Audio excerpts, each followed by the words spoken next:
자, 전해드린 대로 대구 경북 지역에서 코로나19 확진 환자가 하루 사이에 18명이나 발생했습니다. 이 가운데 14명은 31번 환자와 함께 신천지 대구교회에 다니는 것으로 조사가 됐는데요. 이 교회가 감염 확산의 진원지로 꼽힐 수밖에 없는 상태입니다. 취재기자 전화로 연결해서 자세한 상황 들어보겠습니다.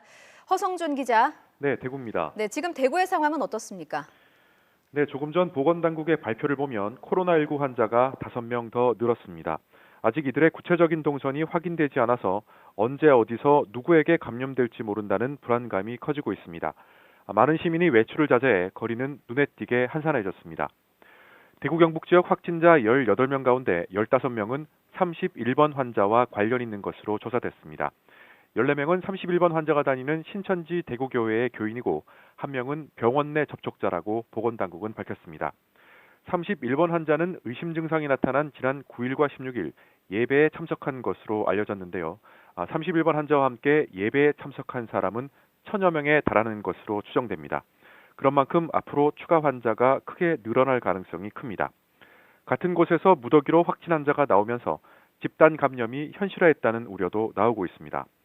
보건당국도 상당히 밀집된 환경에서 접촉이 이뤄져 집단 발병으로 이어지는 이른바 슈퍼 전파가 생겼다고 판단하고 있습니다.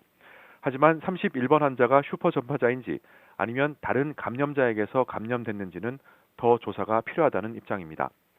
신천지 측은 인터넷 홈페이지를 통해 확진 환자가 발생한 상황을 알리고 당분간 모든 교회에서 예배바 모임을 진행하지 않는다고 밝혔습니다. 예, 그럼 지금 대구시와 보건당국은 어떻게 대처하고 있습니까? 네, 대구시는 코로나 대응 비상체제로 전환하고 필수 업무를 제외한 모든 공무원을 방역 업무에 투입했습니다.